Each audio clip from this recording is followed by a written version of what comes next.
Bu moderator. Sekali-kali moderatornya Dewi lah, Dewi.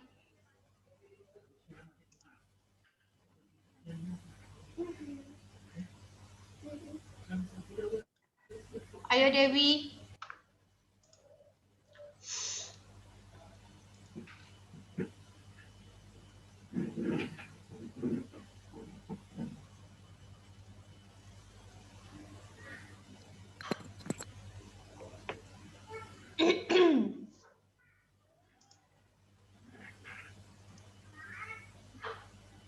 Hilang pula Dewi nih. Tadi ada dia. Iya, lain aja Tin. Siapa lagi? Itu aja. Yang lain dibuka aja kameranya. Kalau enggak nanti enggak nampak kalau Bu Nirma. Bu Nerma lah, Bu Nerma moderator. Notulen dari kelompok sendiri aja ya, nanti ngirim.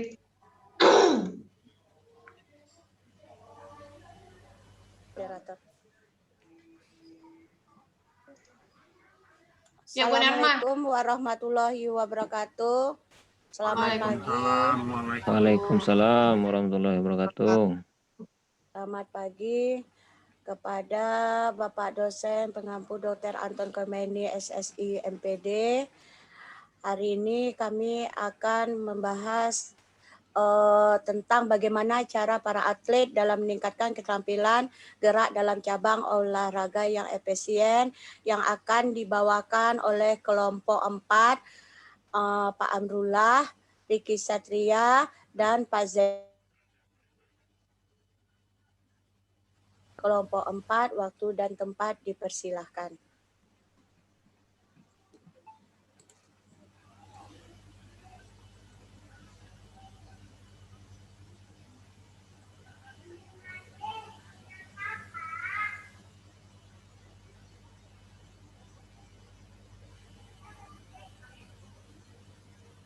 Suara ada.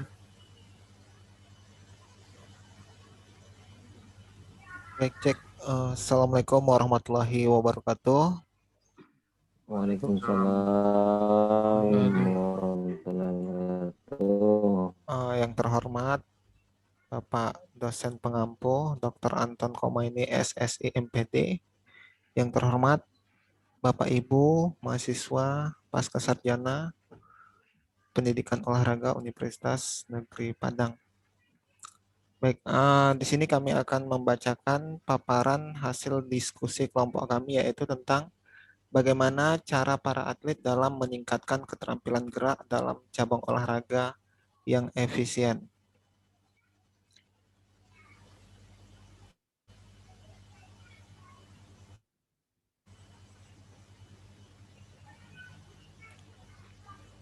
Ya, yang A, hakikat kemampuan motorik. Pengertian kemampuan motorik yaitu merupakan kualitas umum yang dapat ditingkatkan melalui latihan. Di sisi lain, kemampuan motorik adalah ciri umum atau kemampuan individual yang mendasari penampilan dalam berbagai keterampilan atau performa gerak.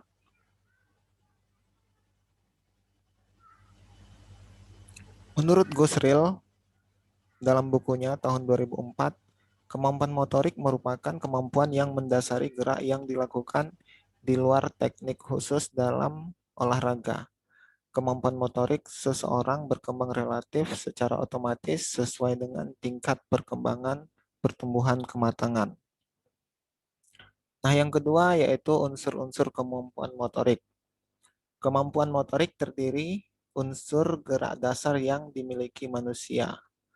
Unsur gerak dasar dari kemampuan gerak tersebut terdiri dari unsur kondisi fisik yang mendasari pembentukan gerak anak.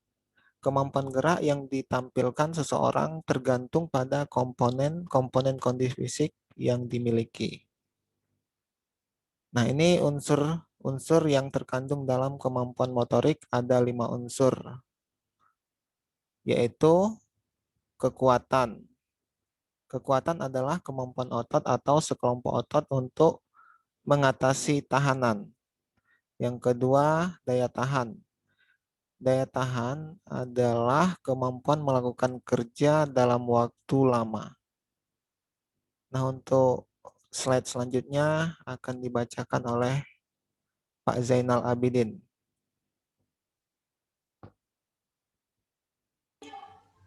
Oke, baiklah. Oke, next selanjutnya.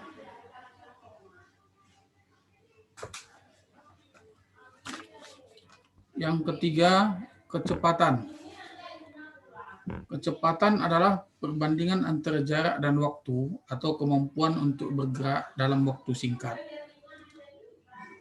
Keempat, kelentukan. Kelentukan ialah kemampuan persediaan untuk melakukan gerakan melalui jangkauan yang luas. Dan yang kelima, koordinasi, yaitu kemampuan melakukan gerakan pada berbagai tingkat kesukaran dengan cepat dan tepat secara efisien.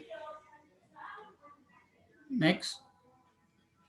Unsur-unsur dalam kebugaran jasmani menurut Lutan 2001 sebagai berikut.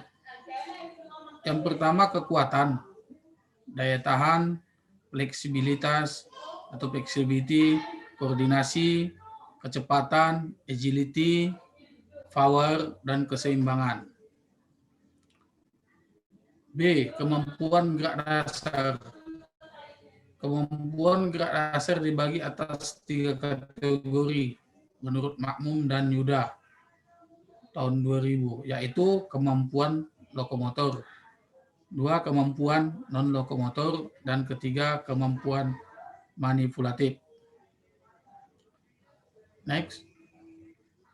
Kemampuan lokomotor yaitu digunakan untuk memindahkan tubuh dari suatu tempat ke tempat lain atau mengangkat tubuh ke atas seperti melompat dan meloncat. Kemampuan gerak lain adalah berjalan, berlari, main skipping, melompat, meluncur, dan lari seperti kuda. Oke, mungkin selanjutnya akan dilanjutkan oleh teman kami Riki Satria. Kami persilakan. Baik, selanjutnya kemampuan non-lokomotor. Jadi kemampuan non-lokomotor dilakukan di tempat tanpa ada ruangan gerak yang memadai. Kemampuan non-lokomotor terdiri dari menekuk dan meregang, kemudian mendorong dan menarik, kemudian mengangkat dan menurunkan, melipat dan memutar, mengocok, melingkar, melambungkan, dan lain sebagainya. Kemudian gerakan manipulatif. Kemampuan manipulatif dikembangkan ketika anak tengah menguasai macam-macam objek. Kemampuan manipulatif lebih banyak melibatkan tangan dan kaki, tetapi bagian lain dari tubuh juga dapat digunakan. Kemudian kita masuk ke hakikat latihan. Pengertian latihan. Menurut Sukadianto pada tahun 2002, istilah latihan berasal dari kata dalam bahasa Inggris yang dapat mengandung beberapa makna seperti praktis, exercise, dan training. Pengertian latihan yang berasal dari kata praktik adalah aktivitas untuk meningkatkan keterampilan atau kemahiran berolahraga dengan menggunakan berbagai peralatan sesuai dengan tujuan dan kebutuhan cabang olahraganya. Pengertian latihan yang berasal dari kata exercise adalah perangkat utama dalam proses latihan harian untuk meningkatkan kualitas fungsi organ tubuh manusia sehingga mempermudah olahragawan dalam menyempurnakan gerakannya. Kemudian tujuan dan sasaran latihan. Masih menurut Sukadianto pada tahun 2002 menjelaskan sasaran latihan dan tujuan latihan secara garis besar antara lain. Yang pertama, meningkatkan kualitas fisik dasar dan umum secara menyeluruh. Kemudian mengembangkan dan meningkatkan potensi fisik khusus.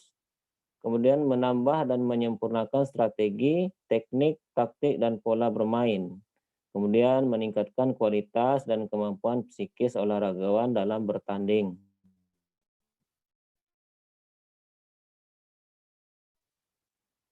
Dapat beberapa hal. Yang pertama, faktor dari dalam diri sendiri atau intrinsik, kemudian faktor dari luar atau ekstrinsik.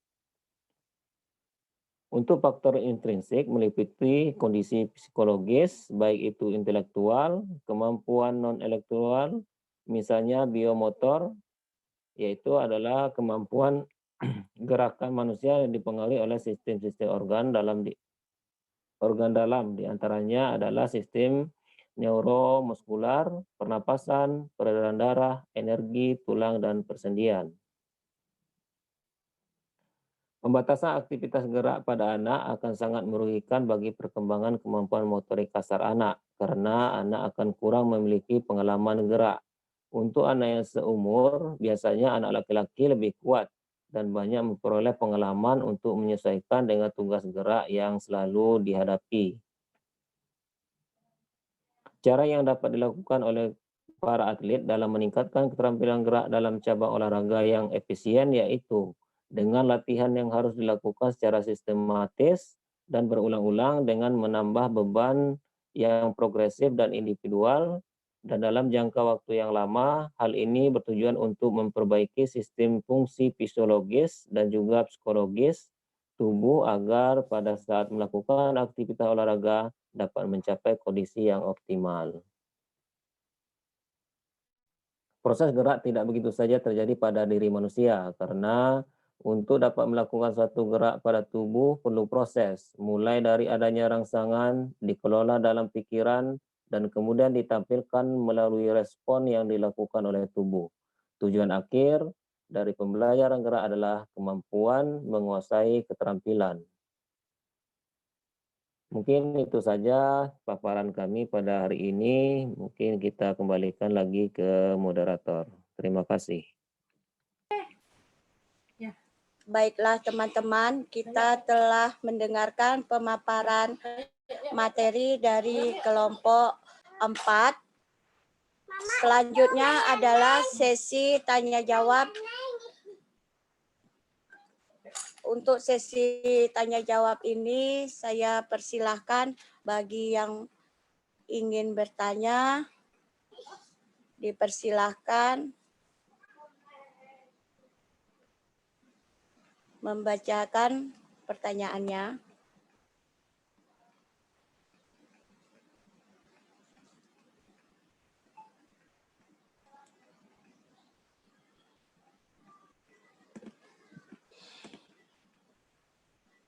Ada yang bertanya?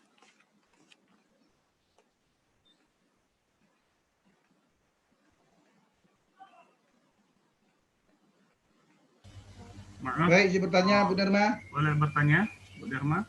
Iya. Silakan siapa? Nggak tahu itu. Bang Adi. Ya, terima kasih Bu Dharma. Ya. Terima kasih Bu Silakan. Dharma. Maaf, saya mau bertanya dari judul penyaji. Itu bagaimana cara para atlet meningkatkan keterampilan gerak. Tapi saya belum melihat signifikan ke cabang gitu. Ya, itu cuman yang disebutkan itu adalah syarat untuk proses latihan itu. Latihan yang bagus. Coba saya tolong diberikan untuk ke cabangnya gitu. Kalau berulang-ulang tapi kalau salah bagaimana itu pertanyaan saya gitu. Ya. Berulang-ulang sistematis tapi kalau yang disuruh salah gimana gitu. Nah, terima kasih.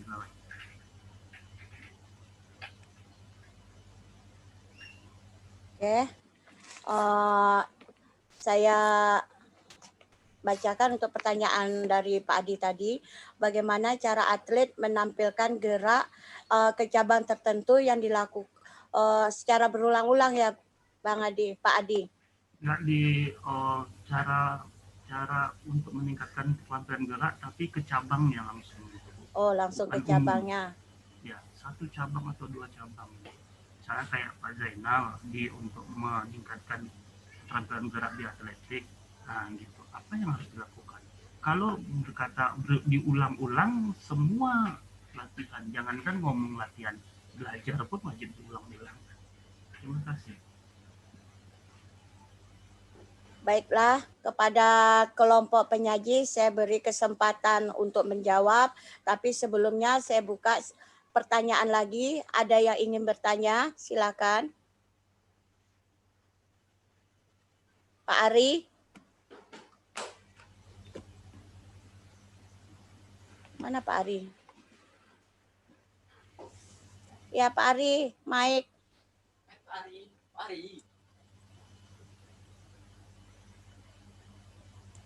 Pak Ari.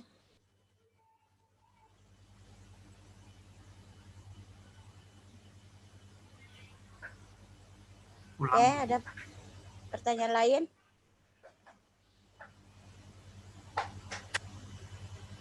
Masih adakah yang bertanya?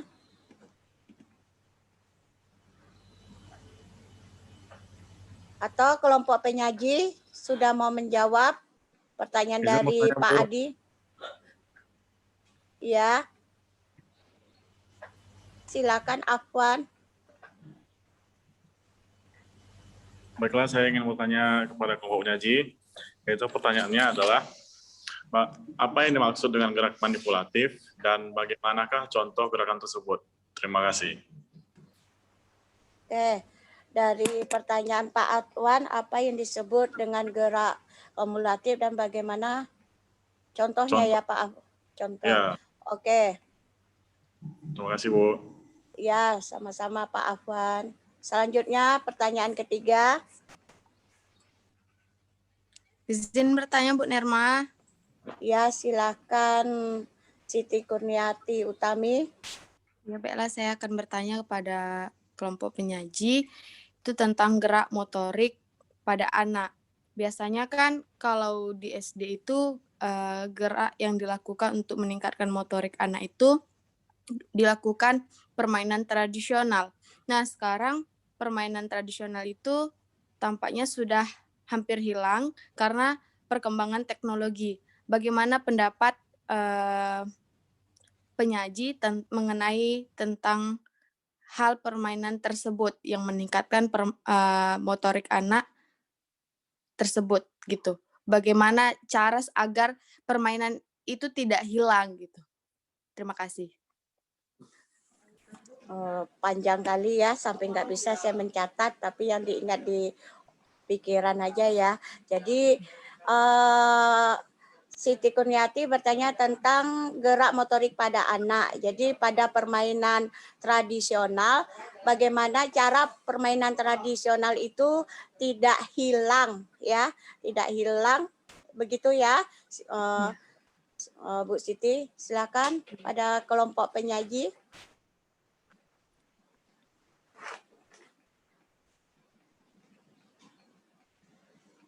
Oke, kelompok penyaji, kelompok 4, silakan menjawab pertanyaan-pertanyaan dari para penanya atau audiens.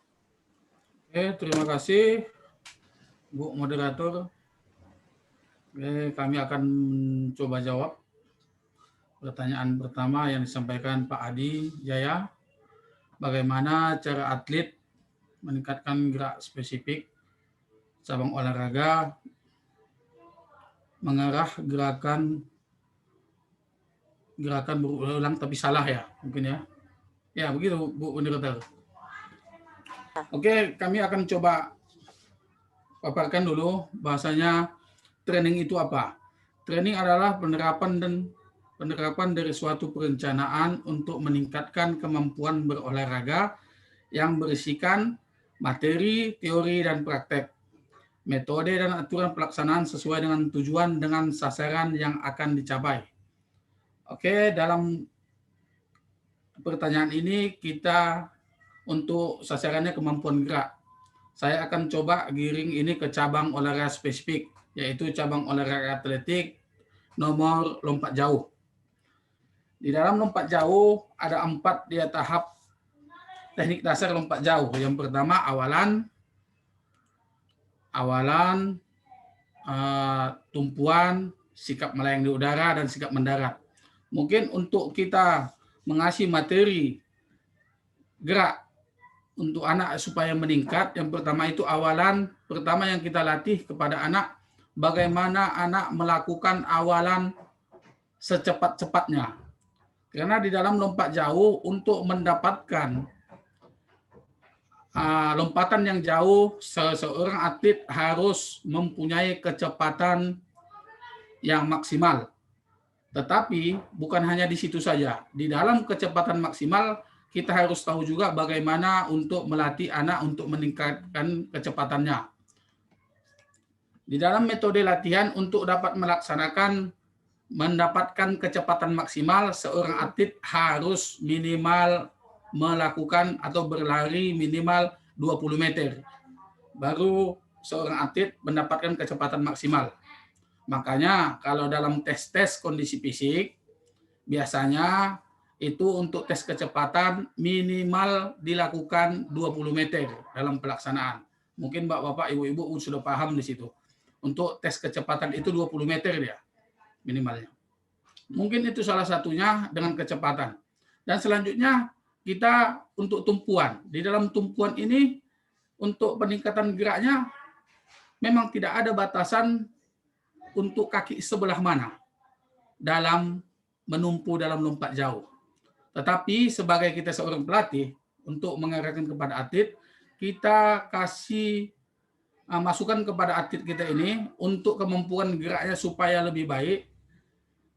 Dia harus melakukan lompatan salah satu kaki yang paling kuat untuk dalam lompat jauh. Salah satu kaki yang paling kuat, bukan harus kanan, bukan harus kiri, kita serahkan kepada atlet. Dengan itu dia mudah menguasai gerak pada tumpuan. Dan yang ketiga selanjutnya mungkin untuk sikap melayang di udara, itu mungkin bisa dilakukan beberapa teknik, macam teknik melompat mencapai jambu kalau di atas pohon. Mungkin selanjutnya itu mungkin metode masing-masing lah sistem pengajarannya. Dan selanjutnya yang disampaikan Pak Adi tadi, bagaimana kita melakukan gerakan itu berulang-ulang tapi itu kondisi salah. Makanya di sini kita sebagai pelatih ya, kita tarik ke sesi pelatih atau guru olahraga. Walaupun kata berulang-ulang itu dilakukan bukan untuk latihan tujuannya bahasanya itu yang sebenarnya. Ada metode latihan itu berulang-ulang dilakukan untuk melakukan otomatisasi refleks. Mungkin kalau di dalam silat atau apa, dia nendang terus, tujuan latihannya itu dia bukan untuk bagaimana sikap dia nendang, untuk kecepatan gimana otomatis dia menendang. Jadi menurut saya, walaupun dilakukan berulang-ulang ataupun tidak sesuai pada porsinya, ada sesuatu latihan itu tujuannya memang kita lihat ini kurang tepat dia melakukan gerakan latihan tadi, tapi tujuan latihan itu apa gitu. Bisa dia tidak tepat tekniknya, tapi tujuannya untuk melatih otomatisasi tadi. Mungkin itu aja sementara, atau ada teman-teman yang lain bisa menambahkan. Terima kasih. Bagaimana Bang Adi, ada sanggahan atau ada tambahan dari teman-teman yang lain? Dipersilakan. Tambahan. Oke, silakan Pak Mariadi. Baik, terima kasih atas kesempatannya Bu Moderator yang manis. Kembali kepada paparan yang disampaikan oleh kelompok Zainal dan kawan-kawan adalah bagaimana cara para atlet. Kata kuncinya adalah cara para atlet dalam meningkatkan keterampilan gerak. Kata kunci yang kedua adalah keterampilan gerak dalam cabang olahraga yang efisien. Efisien yang ketiga. Nah, bercerita tentang atlet, karena ada kalimat atlet, betul yang disampaikan Zainal tadi, atlet itu identik dengan gerak yang otomatis. Atlet adalah memiliki keterampilan geraknya sudah otomatis, jadi tidak belajar gerak dasar lagi. Nah, dari bahan kajian ini, sebenarnya dari slide tadi belum jumpa penjelasannya secara komprehensif. Nah, ini yang dipertanyakan oleh Saudara Adi. Jadi secara komprehensif itu kan artinya tidak nampak gitu, tidak muncul. Saya akan mencoba menambahkan saja, kalau dilihat dari bahan kajian ini bagaimana, karena pertanyaannya di situ ada bagaimana, menurut pendapat saya adalah kalau kita melihat pada atlet, karena ini adalah otomatisasi, nah di sini untuk atlet itu lebih cenderung kepada bagaimana, yang pertama adalah bagaimana atlet ini bisa latihan memperbaiki teknik. Nah, jadi fokus pertama adalah satu, latihan perbaikan teknik. Yang kedua adalah melakukan pengulangan dari latihan-latihan teknik yang baik dan benar. Kemudian yang ketiga, overload atau menambah beban latihan setelah dia mendapatkan teknik yang baik dan benar tadi. Nah, yang keempat baru kita kaitkan dengan memperbaiki kualitas unsur-unsur kebugaran jasmani yang dijelaskan oleh saudara Reci tadi. Unsur-unsur kebugaran jasmani ini kan ada 7 atau 8 lah, itu banyak. Ada strength, endurance, speed, flexibility, balance, agility, dan koordinasi. Nah, ini nanti akan diperbaiki hingga mencapai kualitas maksimal. Karena kita tahu bahwa ketika seorang atlet memiliki teknik yang baik dan dia tidak memiliki kebugaran yang baik, juga hasil akhirnya juga tidak maksimal. Nah, jadi kalau menurut pendapat saya, karena ini kata kuncinya atlet, bukan atlet yang belajar gerak dasar, tapi atlet ini biasanya sudah memiliki teknik otomatisasi dan teknik geraknya itu sudah gerak yang baik. Kita tinggal memperbaiki saja. Nah, kira-kira itu. Jadi kesimpulannya adalah caranya yang pertama latihan perbaikan teknik, melakukan pengulangan latihan teknik tadi, kemudian melakukan overload atau beban latihan, kemudian memperbaiki unsur-unsur kebugaran jasmani yang 7 item tadi. Demikian Bu Moderator, terima kasih atas kesempatannya. Oke, terima kasih Pak Mariadi sudah menjelaskan cukup baik. Ada lagi tambahan ya? Mana nih? Pak Yuda, ya silakan Pak Yuda. Ya baik. Ini terkait bagaimana pengembangan gerak ya, penampilan yang tetapi di sini yang menjadi subjeknya adalah seorang atlet. Jadi terkait dengan hal apa yang ditanyakan, bagaimana peningkatan gerak ya, tadi apa yang dijawab oleh Pak Zainal memang seperti itu. Jadi untuk seorang atlet sudah memang pengulangan. Nah, tetapi perlu diketahui dalam program yang dilakukan oleh atlet, ini ada namanya program periodisasi. Dalam program periodisasi ini, di sini ada yang dinamakan dengan program persiapan umum dan juga program persiapan khusus.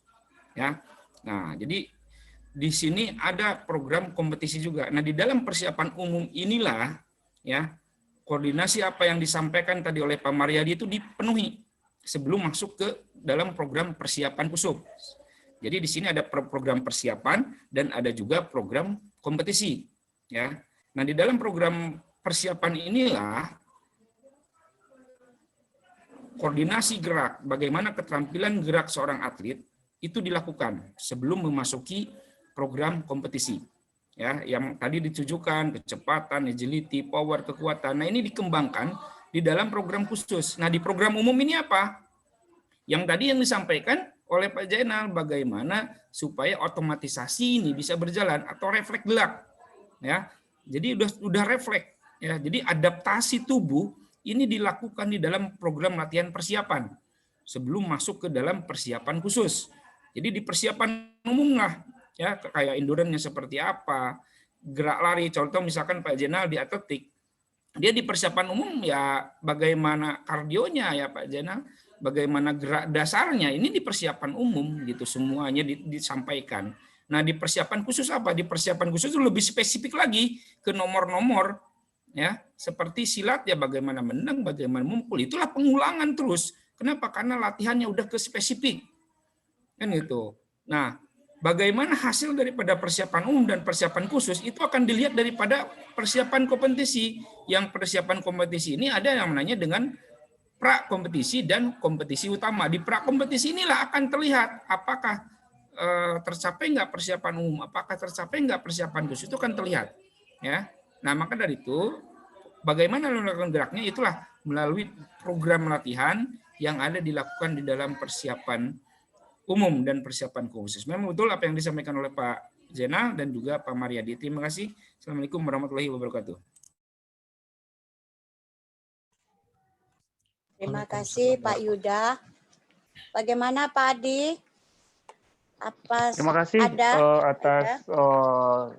keterangannya kepada kawan-kawan. Dengan penjelasan itu saya sudah dapat gambaran memang ada, karena saya membaca itu di awalnya itu bagaimana cara para atlet meningkatkan keterampilan gerak dalam cabang olahraga. Alhamdulillah sudah terjawab. Terima kasih Bu. Baiklah, untuk selanjutnya kepada pertanyaan kedua,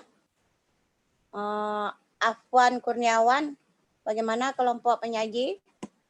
Atau pertanyaan Siti Kurniati? Bu, nomor absen saya 1 Bu ya. Nggak ada pakai absen Pak Adi. Izin Bu Nurma. Iya, mari Pak Riki Satria. Terima kasih atas waktunya. Mungkin untuk pertanyaan Pak Afwan ya. Ya, yang kedua itu apa yang dimaksud dengan gerak manipulatif, kemudian apa contohnya ya? Ya Bu Nurma. Oke, baik. Pertama, apa yang dimaksud dengan gerak manipulatif? Mungkin tadi juga udah dijabarkan sedikit. Gerak manipulatif itu adalah kemampuan gerak yang dilakukan dengan menggunakan objek. Jadi ada objeknya, ya, itulah gerak manipulatif. Kemudian umumnya gerak manipulatif dilakukan dengan tujuan tertentu. Contohnya memindahkan bola atau benda gitu kan. Kemudian contoh lain seperti memegang atau memegang sendok ya, yang penting ada objeknya gitu kan. Kemudian kalau dalam olahraga mungkin memantulkan bola atau benda gitu. Kemudian menggiring benda, menendang bola juga gitu, mengangkat bola. Yang penting ada tadi yang ada objeknya gitu. Nah, itu mungkin gerak manipulatif dan juga contohnya gitu. Terima kasih. Mungkin ada tambahan dari kawan-kawan, silakan. Terima kasih Bu Nurma. Ya, kembali Pak Riki Satria. Ada tambahan lagi teman-teman atau ada sanggahan atau bagaimana? Atau sudah cukup Pak Afwan Kurniawan? Ya, jika ada contoh tambahan yang lainnya boleh Bu Nurma. Bisa diulang pertanyaannya? Tentang gerak manipulatif dan apa tadi Pak Luan, lanjutkan. Dan contoh gerak manipulatif seperti itu Bu. Seperti itu Pak Yuda, tentang gerak manipulatif dan contohnya.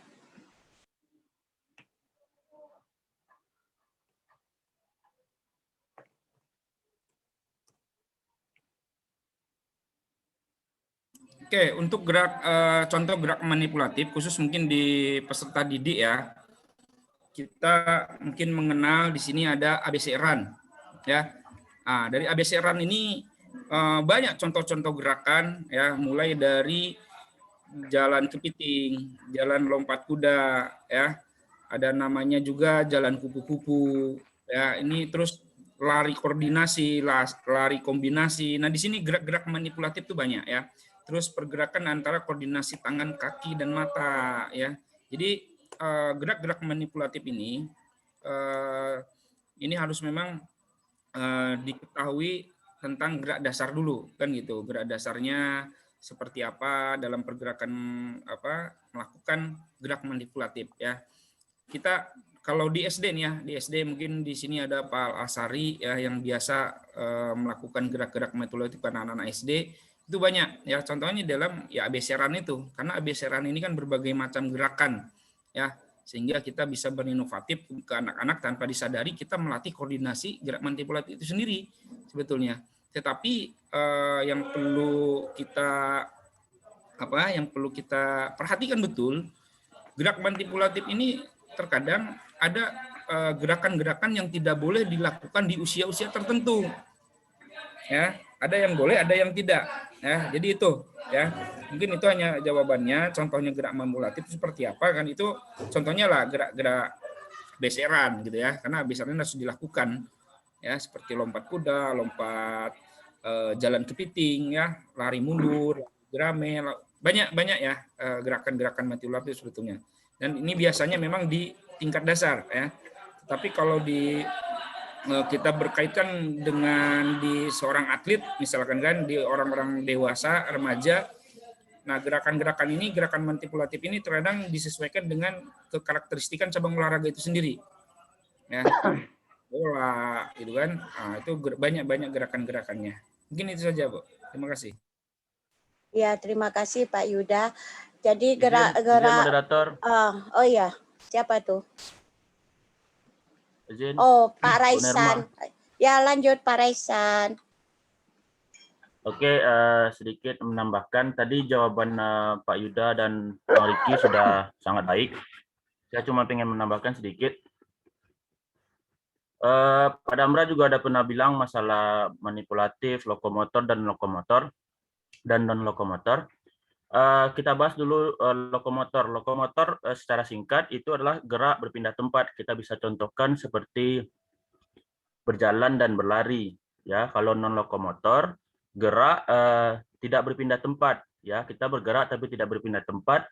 Contohnya itu seperti meliukkan badan. Ya, dan berikutnya itu gerak manipulatif. Gerak manipulatif secara singkatnya itu kita bergerak dengan menggunakan benda seperti yang Pak Riki bilang tadi. Contohnya seperti apa? Contohnya seperti menendang bola juga bisa, melempar bola, menangkap bola. Jadi gerak manipulatif itu kita bergerak dengan menggunakan objek atau benda seperti contoh yang saya sebutkan tadi. Terima kasih moderator.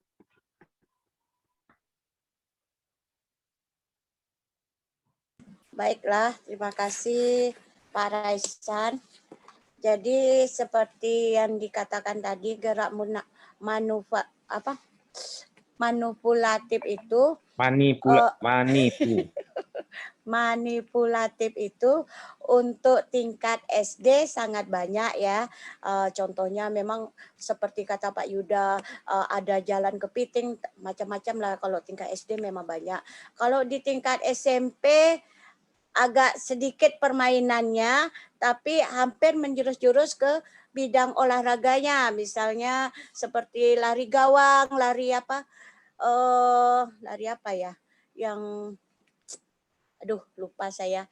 Lanjut untuk tingkat SMA ya, seperti Pak Yuda bilang memang untuk lebih spesifik untuk di bidang olahraganya. Oke, saya kalau untuk langsung itu lupa ya. Dan lanjut kita masuk pertanyaan ketiga, Tami, silakan. Bu Nerma. Iya. Biar tidak salah. Coba tadi kesimpulannya itu nanti ada kawan yang ngomong berlari itu nanti dibilang berlari tidak menggunakan benda, hanya berlari berpindah tempat, nanti dibilang manipulatif loh Bu Nerma. Oh enggak, bukan, beda Pak Adi. Jadi jadi kata Ibu tadi kan jelas Ibu bilang ngomong tadi gerak manipulatif kayak bergerak kepiting tapi tidak memindahkan benda itu Bu, jelas Bu. Manipulatif itu objeknya ada bendanya Bu. Bukan bergerak sendiri Bu. Ya, jadi Pak tolong Yuda yang dijelaskan. jawab itu Pak Yuda jawab. Iya, makanya jangan disimpulkan lagi. Kalau disimpulkan lagi nanti di akhirnya ini jadi finalnya susah nanti Bu. Iya, betul, finalnya Bu. susah Betul nanti banget itu. Betul. Nah, Maksudnya kalau kita ketahui ya, ini kan kalau jalan kepit ini kan menggunakan objek. Enggak, tadi Bu Nerma bilang melompat, bergerak gitu, Pak Yuda. Jadi jangan Bu Nerma sudah menyimpulkan, tapi dia bilang bergerak saja tanpa menggunakan objek itu manipulatif gitu. Tadi Raisan sudah bagus, sudah menjelaskannya gitu loh. Ya, makasih Pak. Iya, saya cuma mencontohkan Pak Adi tadi cuman jalan kepiting aja, nggak ada berlari berlompat. Ya, oke. Ya. Oke, kalau kawan-kawan maksud gini, seperti jalan kepiting itu kan bukan jalan seperti kepiting. Ini menggunakan objek, menggunakan benda. Ini namanya kan gerak manipulatif. Ya kan? Bentuk betul, aktivitas Pak gerak Yuda. yang dilakukan badannya menggunakan objek, melempar, mendorong, kan, memukul, memantul, mengguling, menerima, nangkap. Nah, ini sambil melakukan pergerakan kaki, koordinasi, tapi dengan tangan itu yang tadi bilang. Ini namanya ABC run, gitu loh ya.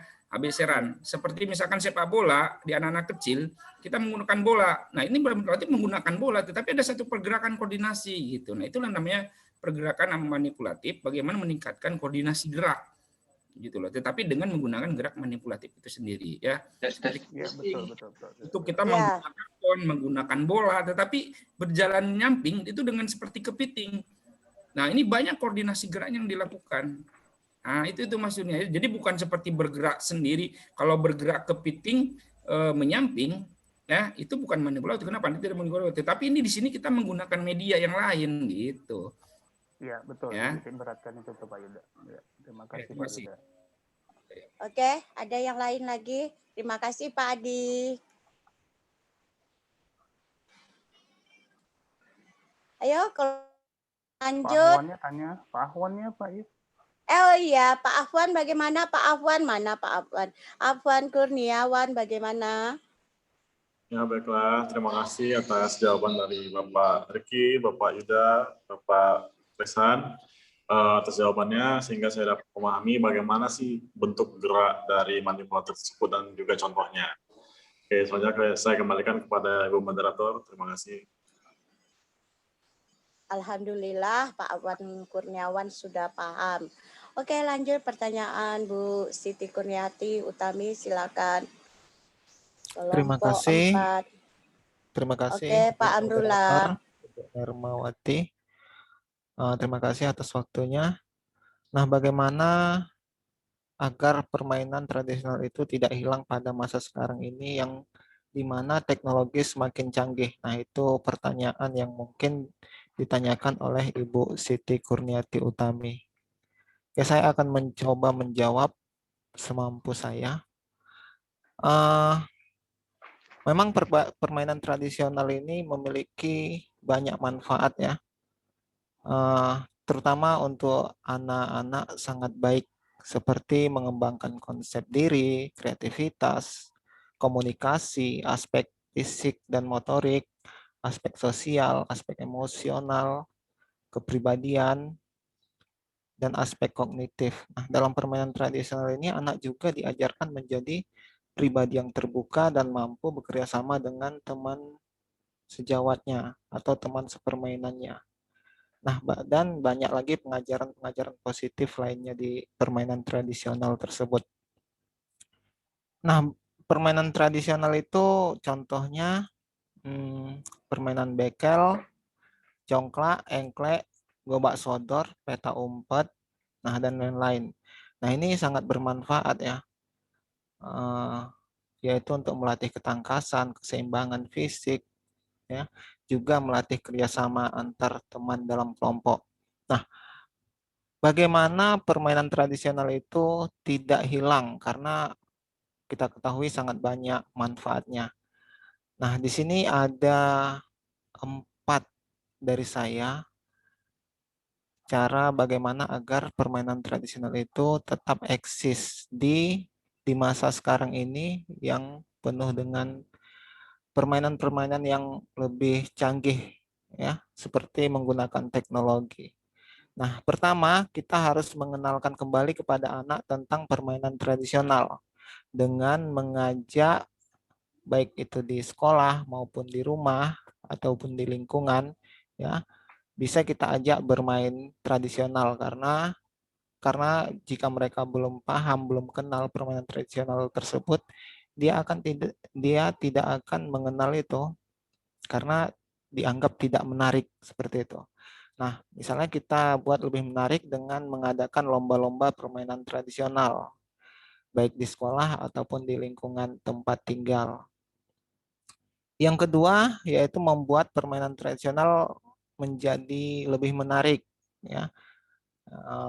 Mengajak anak-anak bermain, menyediakan hadiah, ya yang banyak untuk bagaimana mereka berusaha memenangkan permainan tersebut. Nah, yang ketiga yaitu mengadakan pelatihan permainan tradisional. Nah, pelatihan ini bisa dilakukan di KKG atau MGMP bagi guru-guru olahraga atau guru-guru PJOK, ya. Kemudian kita tanamkan dalam benak anak bahwa permainan tradisional itu mengasihkan. Seperti itu. Dan yang keempat yaitu membangun komunitas di lingkungan terdekat. Ya, membentuk komunitas yang sama-sama menyukai permainan tradisional ataupun kesenian tradisional. Khususnya itu permainan tradisional yang meningkatkan kualitas permainan tradisional itu sendiri, ya. Misalnya kita buat modifikasi lagi permainan tradisional tersebut gitu. Ya, itu ya yang keempat yaitu dengan membangun komunitas yang saya katakan tadi. Nah, itu saja mungkin dari saya. Saya kembalikan ke moderator. Baiklah teman-teman, itu jawaban dari Pak Amrullah. Ada tambahan atau masukan, sanggahan yang lain, dipersilahkan.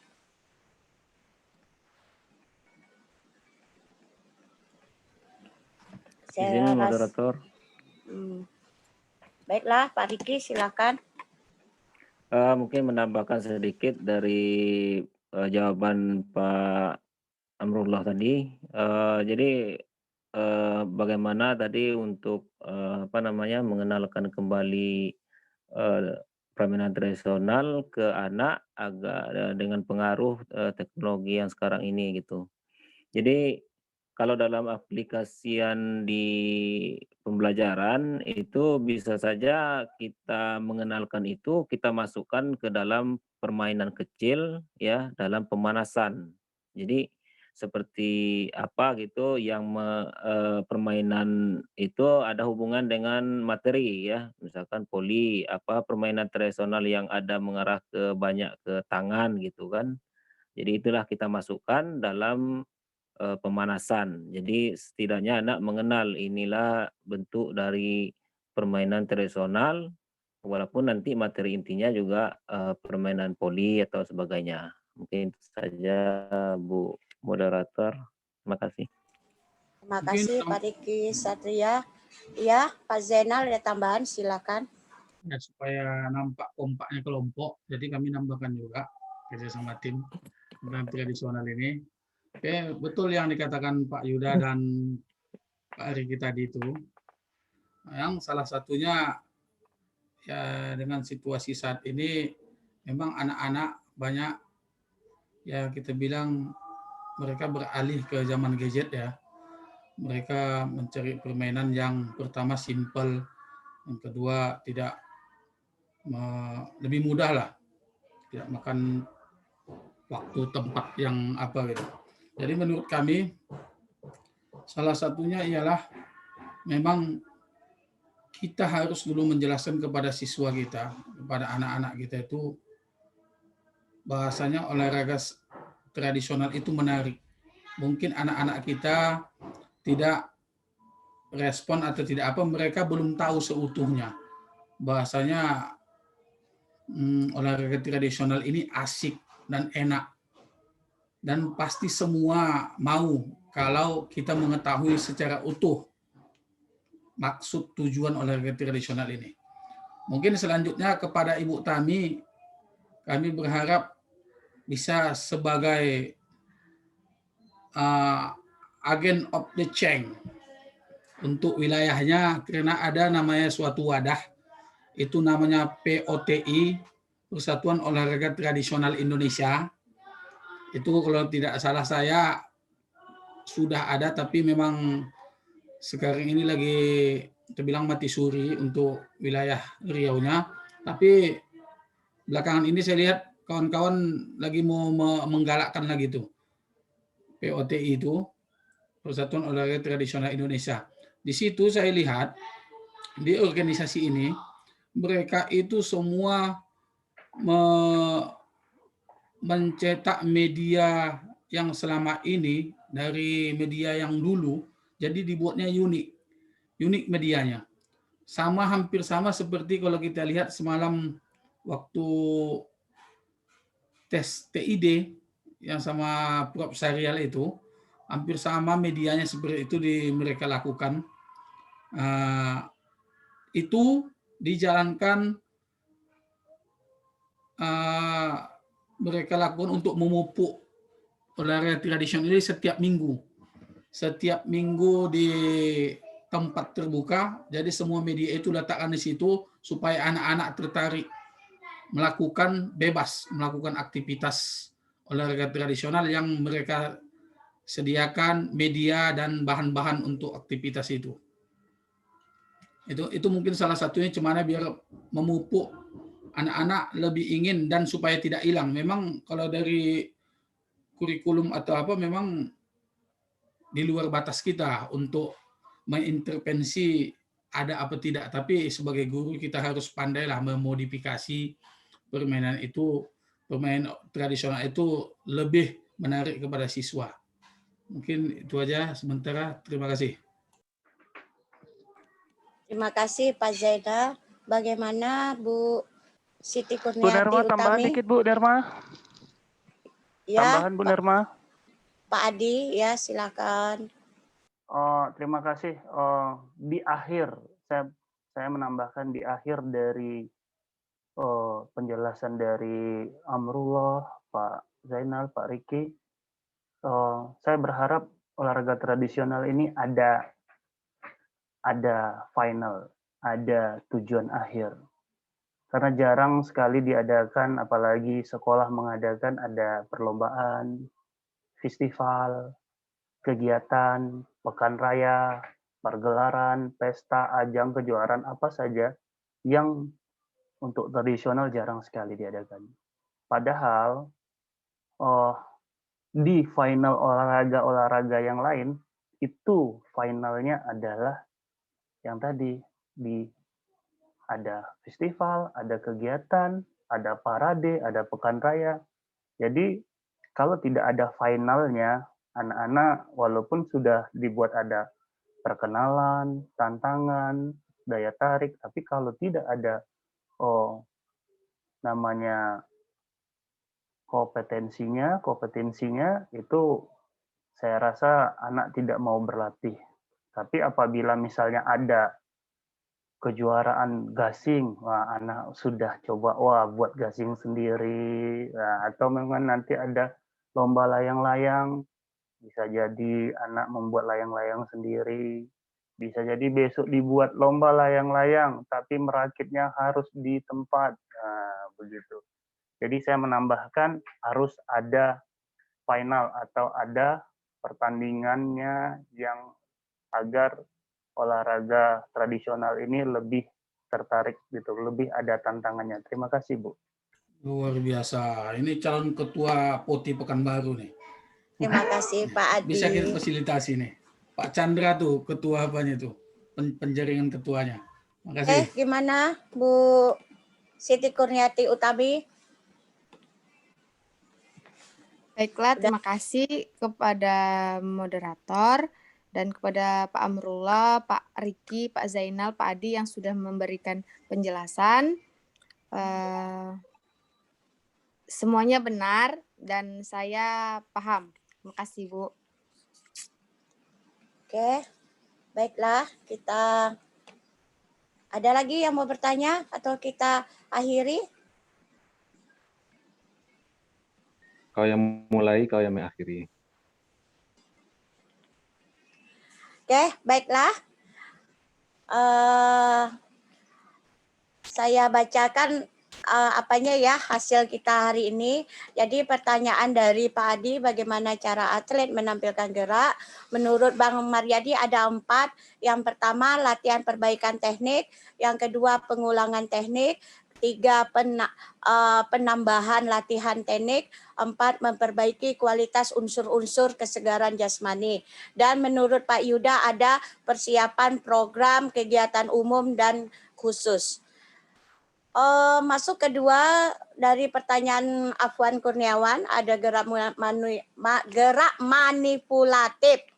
Gerak manipulatif itu adalah keterampilan gerak yang menggunakan objek. Jadi menurut Pak Yuda itu contohnya dari peserta didik menggunakan objek ABC-RAN yang tadi diperdebatkan itu.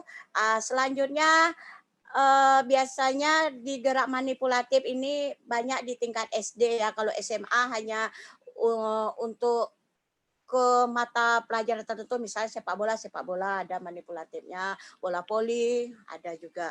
Oke, untuk pertanyaan dari Siti Kurniati Utami, bagaimana permainan tradisional itu supaya tidak hilang? Jadi menurut Pak Amrullah, kita harus mengenalkan kembali permainan tradisional. Yang kedua, membuat permainan tradisional menjadi menarik. Ketiga, melakukan latihan-latihan permainan tradisional.